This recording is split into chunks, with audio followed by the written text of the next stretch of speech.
ഹമാസിനെ ഏതാണ്ട് അമർച്ച ചെയ്ത ശേഷം ഹിസ്ബുല്ലക്കെതിരെ ആഞ്ഞടിച്ചുകൊണ്ടിരിക്കുന്ന ഇസ്രയേലിന് പുതിയ വെല്ലുവിളിയാകുകയാണ് ഹൂത്തികൾ.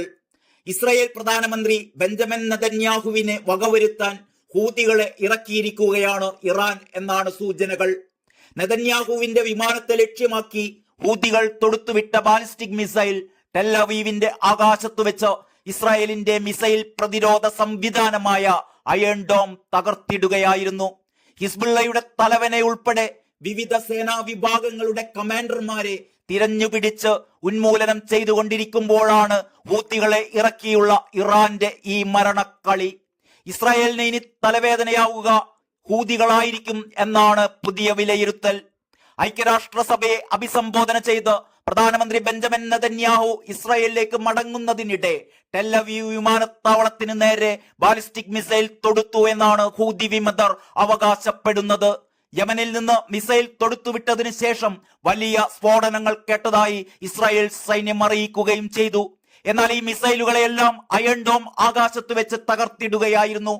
ലെബനനിലെ സായുധ സംഘവും രാഷ്ട്രീയ ശക്തിയുമായ ഹിസ്ബുള്ളയെ 3 പതിറ്റാണ്ടിലേറെ നയിച്ച ഹസൻ നസ്രുള്ളയെ ശനിയാഴ്ച പുലർച്ചെ ബെയ്റൂട്ടിലെ വ്യോമാക്രമണത്തിൽ ഇസ്രായേൽ സേന വധിച്ചിരുന്നു.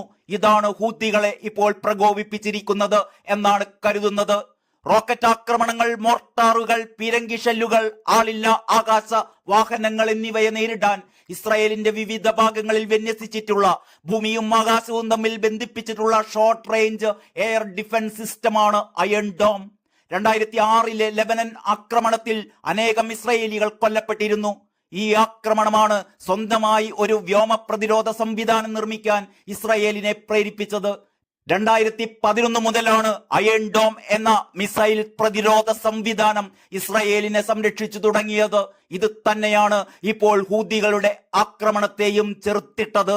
അതിനിടെ ഹിസ്ബുള്ളയുമായുള്ള സംഘർഷം കനക്കുന്ന സാഹചര്യത്തിൽ റിസർവ് സേനാംഗങ്ങളോട് ജോലിയിൽ പ്രവേശിക്കാൻ ആവശ്യപ്പെട്ട് ഇസ്രായേൽ സൈന്യം പ്രതിരോധ കരുത്ത് കൂട്ടുകയാണ്. റിസർവ് സേനാംഗങ്ങളുടെ 3 ബറ്റാലിയനുകൾ സ്ഥാപിക്കുമെന്ന് ഇസ്രായേൽ സൈന്യം അറിയിച്ചു. കരയുദ്ധ സാധ്യതയുള്ളതിനാൽ പരിശീലനത്തിനായി 2 ബ്രിഗേഡ് പട്ടാളക്കാരെ വടക്കൻ ഇസ്രായേലിലേക്ക് അയച്ചതിന് പിന്നാലെയാണ് ഈ പുതിയ തീരുമാനം. ശനിയാഴ്ച അതിശക്തമായ വ്യോമാക്രമണമാണ് തെക്കൻ ലെബനനിലെ ബെയ്റൂട്ടിലും കിഴക്കൻ ലെബനനിലെ ബെക്ക താഴ്വരയിലും ഇസ്രായേൽ സേന നടത്തിയത്. കഴിഞ്ഞ 1 വർഷത്തിനിടെ ലെബനൻ തലസ്ഥാനമായ ബെയ്റൂട്ടിൽ നടക്കുന്ന ഏറ്റവും വലിയ ആക്രമണമായിരുന്നു ഇത്.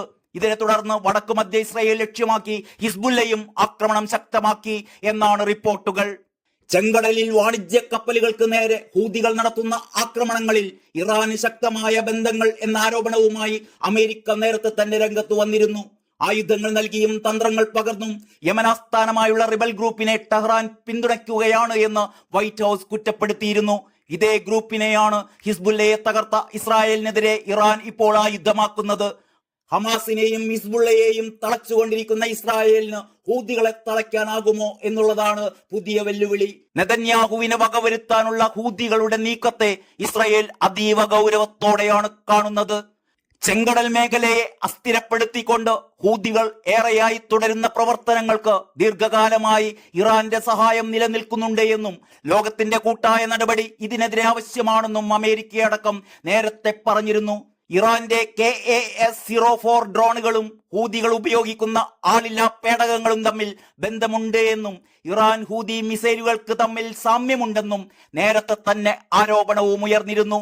തലസ്ഥാന നഗരമായ സന അടക്കം യമനിലെ ഏറെ പ്രദേശങ്ങളും നിയന്ത്രിക്കുന്ന ഹൂതികൾ ചെങ്കടൽ വഴിയുള്ള നിരവധി ചരക്ക് കപ്പലുകൾക്ക് നേരെ ആക്രമണം അഴിച്ചുവിട്ടിട്ടുണ്ട്. ഇസ്രായേൽ ഉടമസ്ഥതയിലുള്ള ഒരു കപ്പൽ ഇവർ റാഞ്ചുകയും ചെയ്തിരുന്നു.